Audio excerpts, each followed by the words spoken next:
The red lights flashed across every screen in the Galactic Council's Emergency Response Center.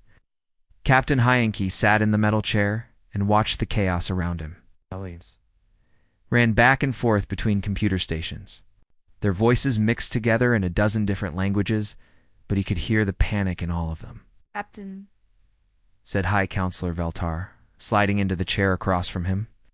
The tall alien's crystal body caught the red emergency lights and threw them back in sharp angles. We have a problem. Hyenke rubbed his forehead. He already knew what this was about.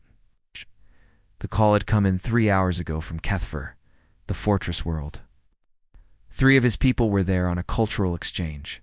Visit 3 human engineers who were supposed to look around, smile politely, and not touch anything. How bad is it this time? Hyenke asked. Veltar's crystal face somehow managed to look tired. The threat level went from green to maximum red in less than 10 minutes. 17 sectors are now on high alert. The Kethvarians are requesting immediate military support. The Zephyrian Empire has started moving their fleet toward the border, all because of 3 engineers on a tour. Because one of your engineers said the words. Veltar leaned forward. You know which words? Hyenke closed his eyes. He did know. Every human in the diplomatic corps knew those words. They were the reason humans had to carry special warning beacons when they visited other worlds. They were the reason alien insurance companies charged extra fees for human-related incidents. Who said it? Hyenke asked, though he already suspected. Engineer Duan Park, Veltar said, reading from a glowing tablet, at exactly 14:32 station time. During a tour of the Kethvarian defensive systems, he handed his drink to Engineer. Jiho Kemen said, quote, "Hold my beer." The emergency alarms got louder. Hyenke watched a group of mantis-like aliens rush past their table, carrying boxes of evacuation supplies. In the corner, a blue-skinned Aquarian was making frantic calls to what sounded like his family. What was he looking at when he said it? Hyenke asked. Veltar consulted his tablet again, the primary defensive grid of Fortress Kethver. According to witnesses, War Chief Gorthok was explaining how the fortress had never been broken in over 1,000 years. Okay. Engineer Park responded by saying the defenses looked, quote, pretty standard, end quote. Oh no, War Chief Gorthok then challenged this statement. He asked if humans thought they could do better than Kethvarian engineers who had spent centuries perfecting their defenses. Hyenke felt a headache starting, and that's when Duan said it. Correct. He handed his beverage to his colleague and made the statement that has now triggered our highest-level emergency protocols. Across the room, a screen showed a map of the galaxy. The Kethver system pulsed bright red in the center. Lines spread out from it like a spider web, connecting to 17 other systems that were now under alert. Ships were moving. We're calling emergency meetings. All because a human engineer had looked at an alien fortress and thought he could improve it. Where are they now? Hyenke asked. Still on Kethver. The war chief granted Engineer Park access to examine the defensive systems more closely. Apparently it started as a matter of honor, but now Veltar gestured at the chaos around them. Now the Ketharians are too frightened to stop him. Frightened. The Ketharians, Veltar nodded. His crystal body made small chiming sounds when he moved. They remember the last time a human said those words. Captain, they all do. The asteroid mining incident. Hyenke remembered reading the report. Human miners had been working with the Deltari on a simple rock extraction job. When the Deltari complained about how slow the process was, Engineer Taman had said the words and proceeded to fix their mining laser. The result was a tool that could crack asteroids like eggs, but also accidentally created a new type of quantum drill that could theoretically core a planet. The Deltari still used Taman's drill design, but they had also added 17 new safety protocols and built a shrine to the human who touched the face of destruction and called it Tuesday. Has anyone tried to contact the team on Kethver? Hyenke asked. We lost contact with them 2 hours ago, Veltar said. The fortress's communication systems appear to be ... changing. Changing how? We're not sure. The signals we're receiving don't match any known Kethvarian technology. Engineer Subin managed to send one message before the communications went dark. It said, and I quote, Duan found their main computer room. Jiho is holding 6 different drinks now. Please send help. A new alarm joined the others. This one was deeper, more serious. Hayanki looked up to see a massive screen displaying a message in 12 languages. Reality alteration event possible. All ships maintain safe distance from Kethfer system. Reality alteration? Hayanki stood up. It's a bit dramatic, isn't it? Veltar's crystal face somehow conveyed deep seriousness. Captain, the last time we ignored a human saying those words, Ambassador Young Ho accidentally rewrote a trade agreement and created universal peace between 7 warring species. They're still trying to figure out how he did it. That was a good thing. Yes, but it was also impossible according to every law of physics and psychology we know. The peace treaty he created shouldn't work, but it does. Our best scientists have been studying it for 2 years and still can't explain why those 7 species suddenly decided to become best friends. Hayanki sat back down. This was the problem with humans in space. They didn't mean to cause trouble. But they had this habit of looking at things that had worked fine for centuries and saying, well, that's inefficient. Then they would start fixing problems that nobody knew existed. The worst part was that they were usually right. What's our current plan? Hayanki asked. The Galactic Council is meeting in emergency session. 3 different species have offered to evacuate Kethfer if necessary. The Kethferians have requested that we send someone who understands human behavior, someone who can communicate with Engineer Park and convince him to stop, improving things. You want me to go to Kethfera? You're our best human specialist, Captain. You've handled 17 previous incidents involving your people saying those words. You understand how they think. Hayanki looked around the emergency center. The chaos was getting worse. More aliens were running between stations. The screens showed more ships moving toward the Kethfer system. Some were evacuation vessels, others were military ships, just in case whatever Duan was building needed to be contained. How long do I have? He asked. Our fastest ship can get you there. In 8 hours, Veltar said.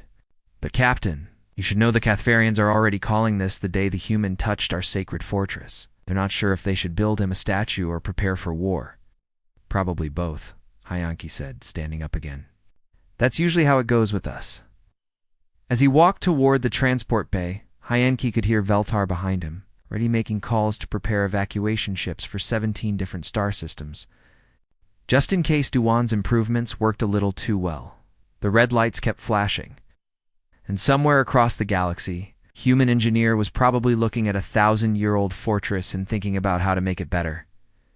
Hayanki just hoped there would still be a fortress left when he got there. The Galactic Council's emergency meeting room buzzed with nervous energy. Representatives from 47 different species sat around the giant circular table. High Counselor Veltar stood at the center, his crystal body reflecting the worried faces around him. We are here because of 4 words, Veltar began.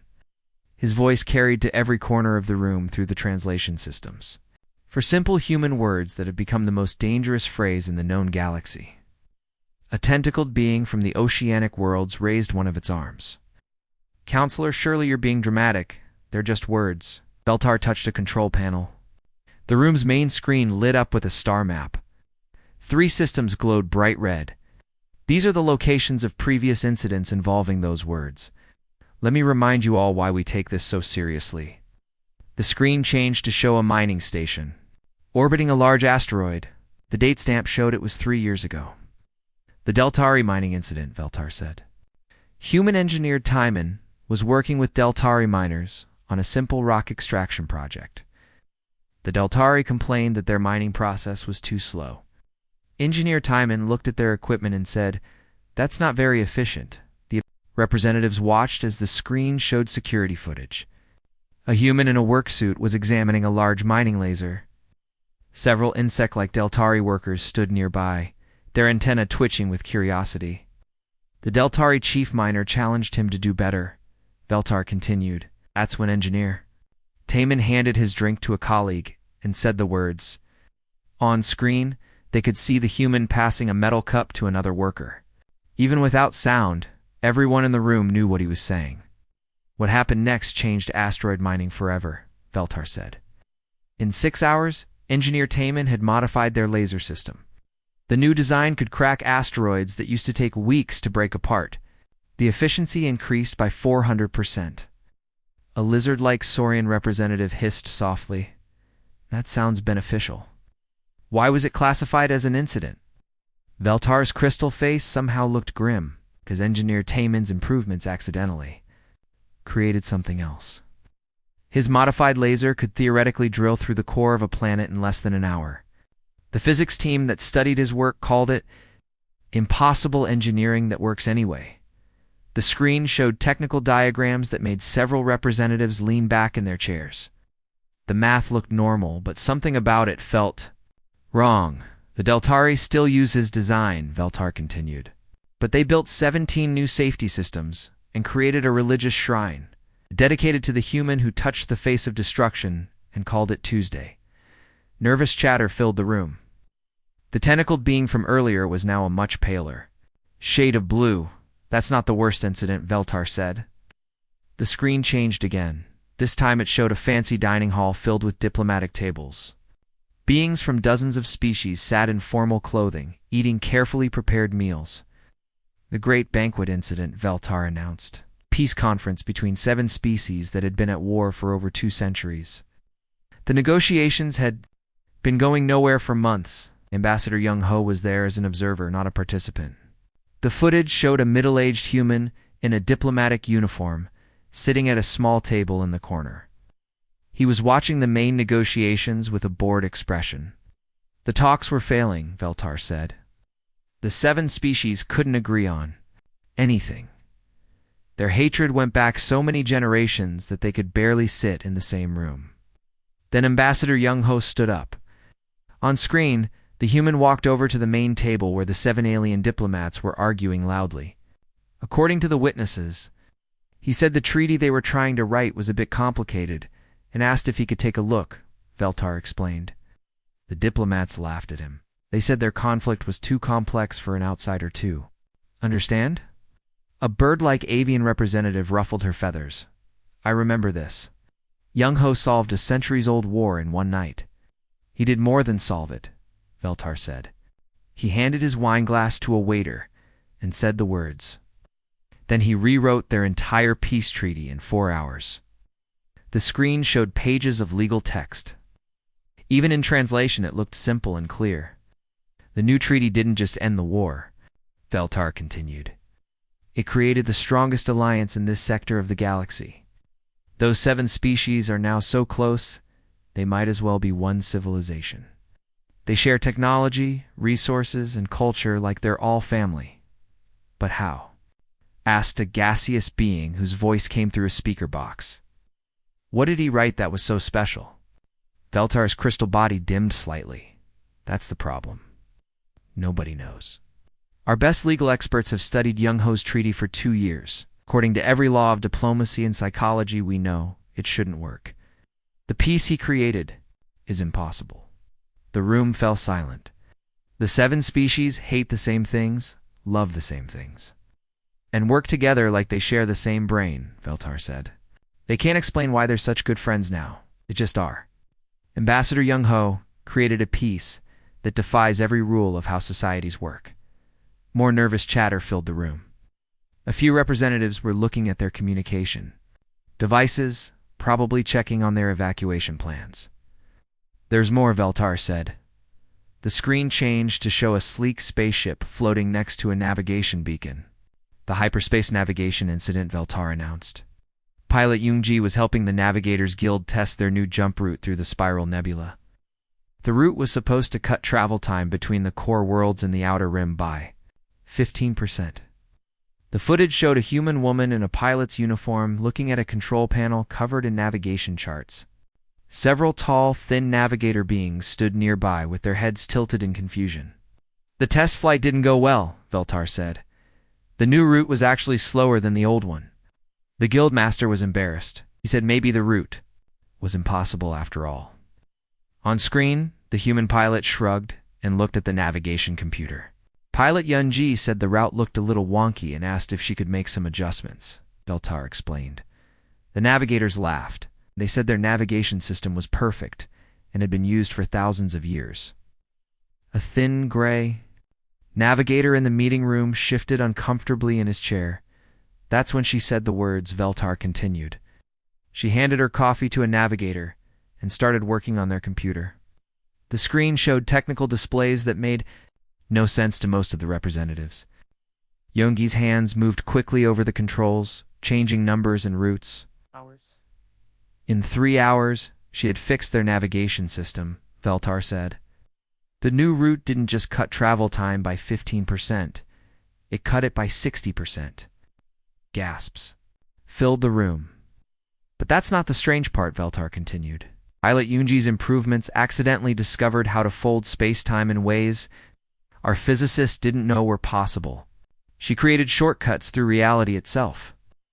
The screen showed a diagram of folded space. It looked like someone had taken the galaxy and twisted it into a pretzel. Our top scientists have been studying her work ever since, Veltar said. Still can't explain how our navigation system works. According to the laws of physics, ships using her routes should be scattered across 17 dimensions. Dead.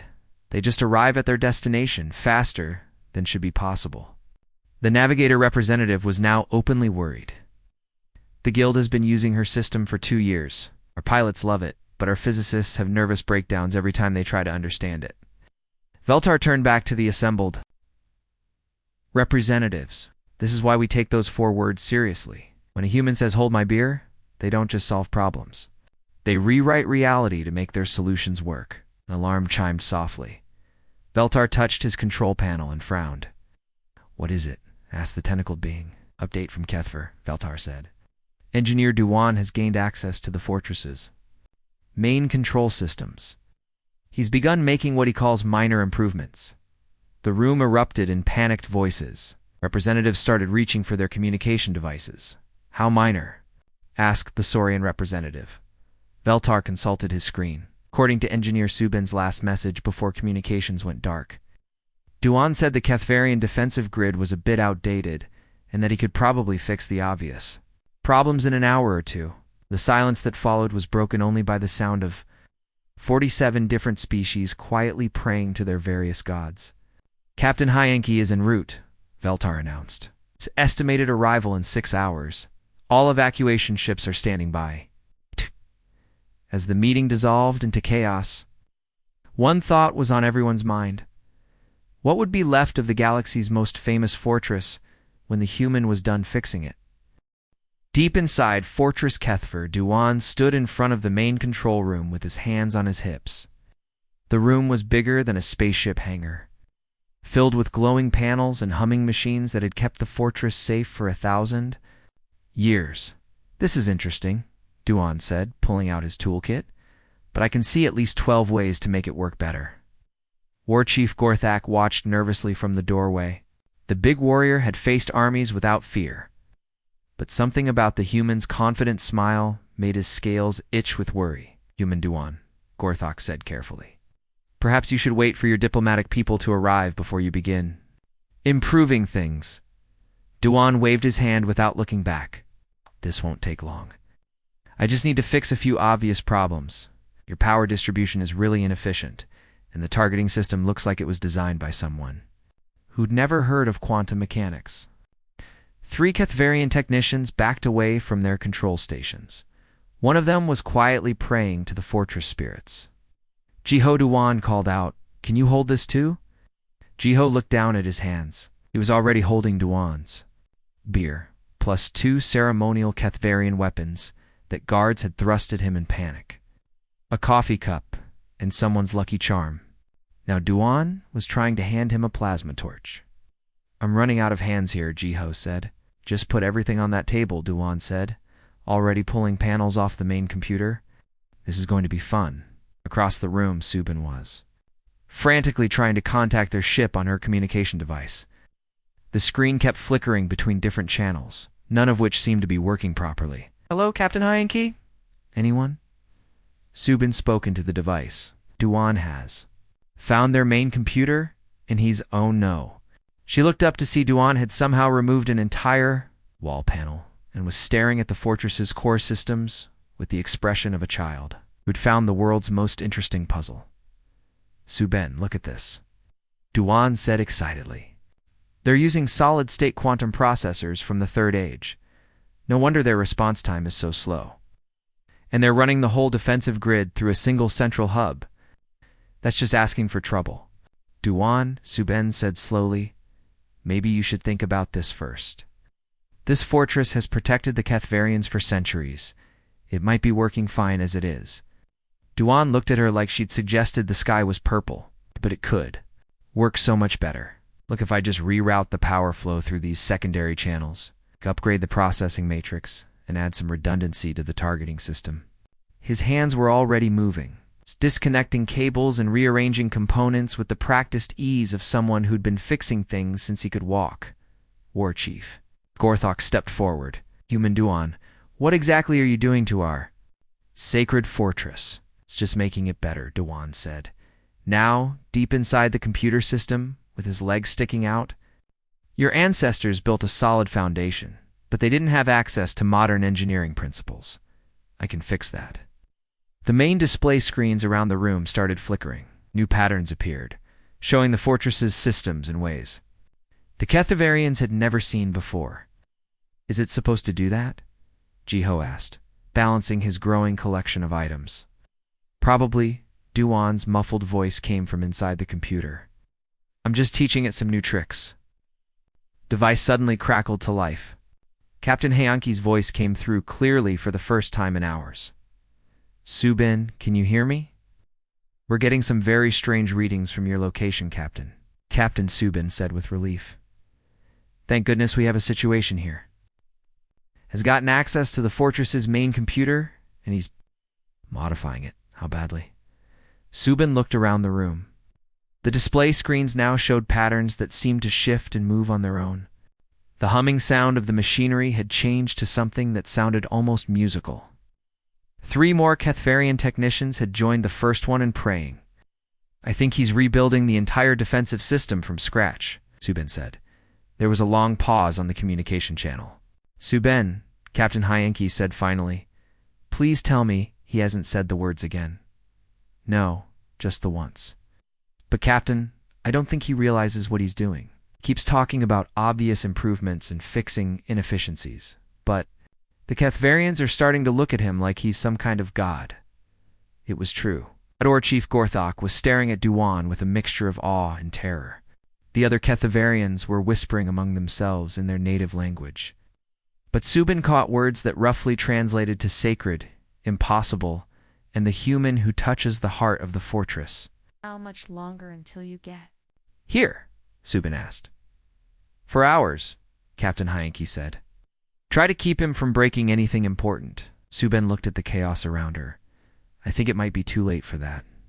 Duan emerged from the computer system 3 hours later, covered in dust and looking very pleased with himself. The main control room had been transformed. Where before there had been steady, predictable displays, now there were patterns of light that seemed to dance and flow like living things. There, Duan said, wiping his hands on his shirt. That should work much better now. War Chief Gorthok approached slowly, as if walking toward a sleeping dragon. Human Duan, what have you done to our fortress? I fixed the problems, Duan said cheerfully. Your defensive grid was operating on a single-layer system with no adaptive capabilities. Now it's running on a quantum superposition matrix with real-time threat assessment and dynamic response protocols. The Kethvarians stared at him blankly. It means your fortress can now exist in multiple defensive configurations at the same time, Duan explained, as if this was the most normal thing in the world. When someone attacks, it automatically chooses the best possible defense. You're basically unhittable now.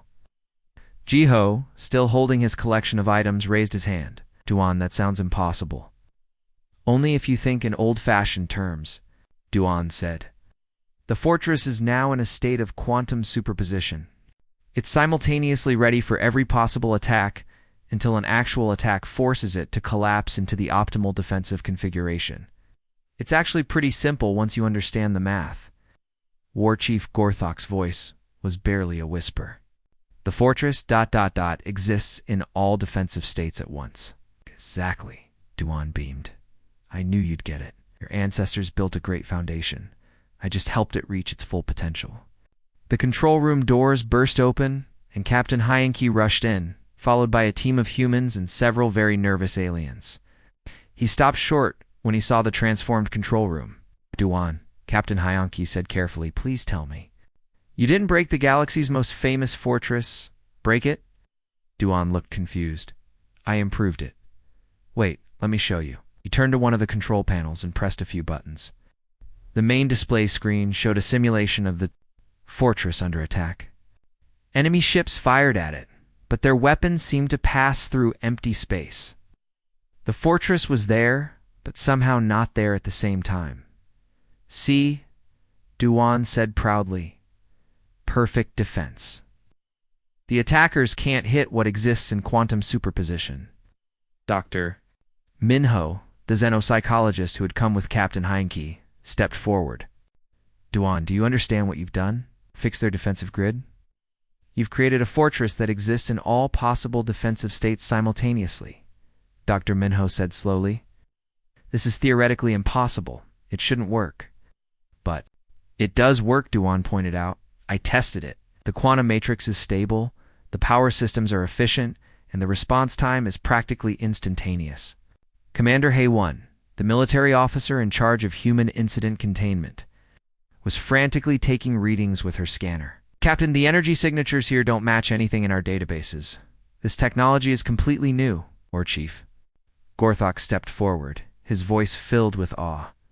Human Duan, you have touched the very spirit of our fortress. You have made it into something that exists beyond the normal world. I just upgraded the software, Duan said modestly. Captain Hyenke sat down heavily in the nearest chair.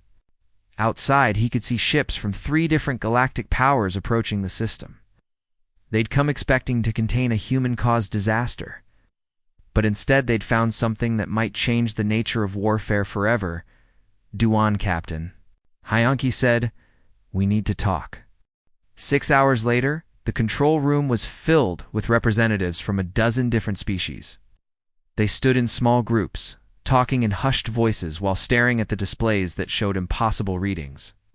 Duan sat at a table in the center, looking confused by all the attention.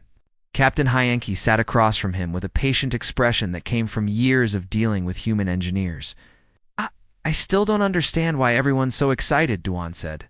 Just made their computer work better. You created a defensive system that exists in quantum superposition, said Dr. Veltar, who had arrived on the fastest ship the Galactic Council could arrange. According to our physics, this should be impossible. Your physics need updating then, Duan said with a shrug.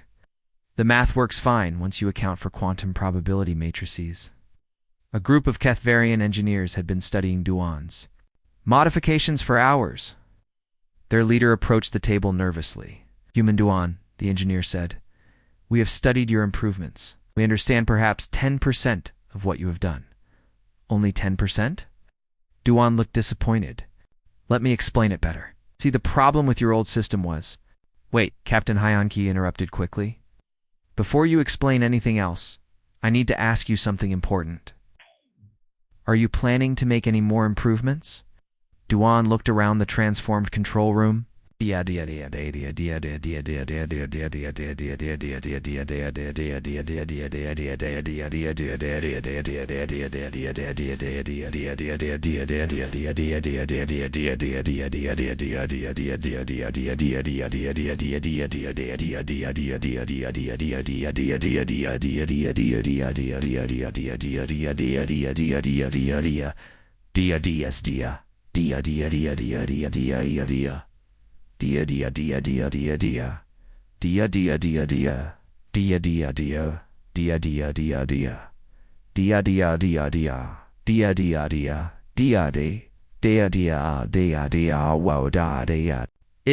do have a few ideas about how to make the whole system even better.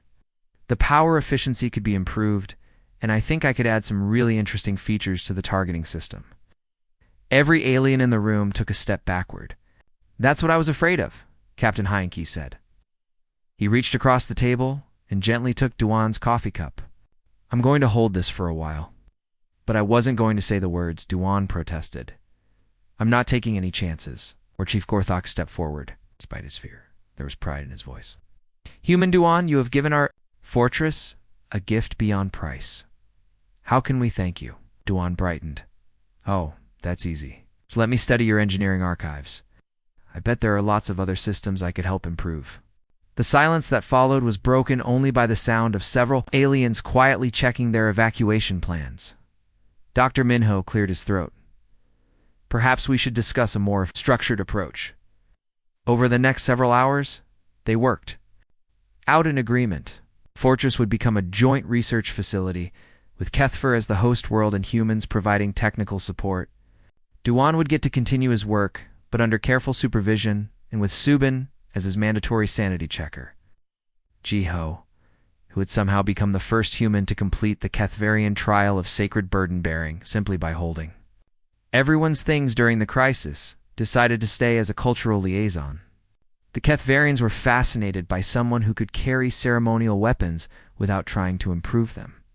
The Galactic Council created new protocols for human engineers visiting other worlds. The phrase "hold my beer" was officially added to the Galactic Dictionary as a Class 5 reality alteration warning. New safety procedures required all human technical personnel to be accompanied by at least one colleague whose job was to ask, "Are you sure this is a good idea?" Captain Hyenke was promoted to head the new Human Integration Department, which was mostly dedicated to managing the creative chaos that humans brought to the galaxy. 6 months later, at the dedication ceremony for what the Kethverians had renamed the Hold My Beer Memorial Defense Grid, Duan stood with Subin, watching the celebration. "You know," Duan said thoughtfully, looking at this whole setup, "I've got some ideas about how we could improve the research facility. Make it more efficient, add some better features." Subin immediately grabbed his ceremonial drink and held it firmly. "Absolutely not. I'm holding this forever." Duan looked puzzled. "But I wasn't going to say anything. I'm not taking any chances," Subin said firmly.